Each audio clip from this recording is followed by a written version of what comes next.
On the morning of the 28th of February 2001, just before dawn, the quiet countryside near Selby in North Yorkshire became the scene of one of the most devastating rail disasters in modern British history. Known today as the Selby Rail disaster or the Great Heck Rail Crash, it remains a sobering reminder of how a single moment of human error can set off a catastrophic chain of events. At approximately 6:13, a Land Rover towing another vehicle veered off the M62 motorway, tumbling down an embankment and coming to rest on the southbound tracks of the East Coast Main Line. The driver, Gary Hart, had fallen asleep at the wheel after a long night awake on the phone. Realising the danger, he attempted to reverse the vehicle off the tracks, but failed. With no time to move the obstruction, Hart ran to call the emergency services, but by then, it was too late. Just moments later, a GNER InterCity 225 passenger train, travelling at over 120 miles per hour, struck the stranded Land Rover.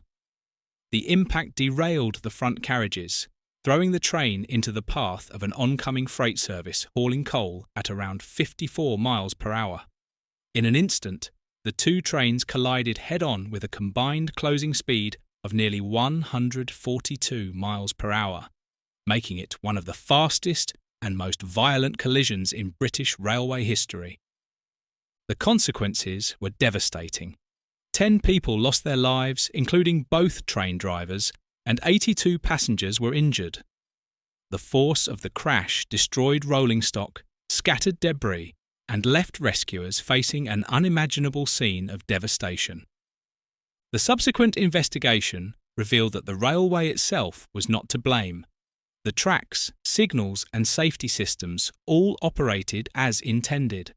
Instead, the cause was traced back to driver fatigue.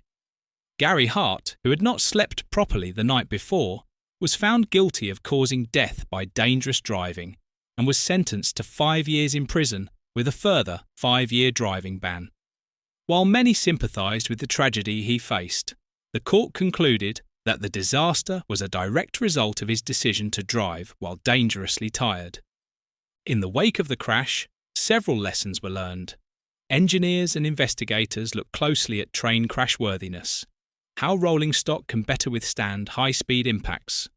Recommendations were made for stronger bogie retention systems, improved energy absorption in carriages, and obstacle deflectors to minimise derailments. The Health and Safety Executive also examined safety measures where major roads pass close to railway lines, improving barriers and detection systems to prevent similar accidents in the future. Tributes were paid to those who lost their lives. The freight company named one of its locomotives driver Steve Dunn, George, in honour of its fallen driver, and GNER dedicated its training school to the passenger train's driver, John Weddell. A memorial garden now stands near the site, a quiet place of reflection for families, railway staff, and locals. Could this tragedy have been prevented? In many ways, yes.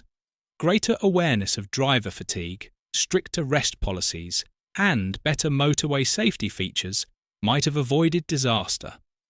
In the years since, safety campaigns have worked hard to warn drivers about the dangers of tiredness behind the wheel, lessons written in the hardest way possible.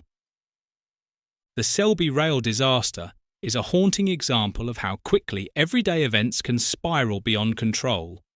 Out of tragedy came change, better safety practices, improved rolling stock designs, and renewed focus on protecting the vital intersections between roads and railways. But for the families of those who were lost, the events of that February morning will never be forgotten.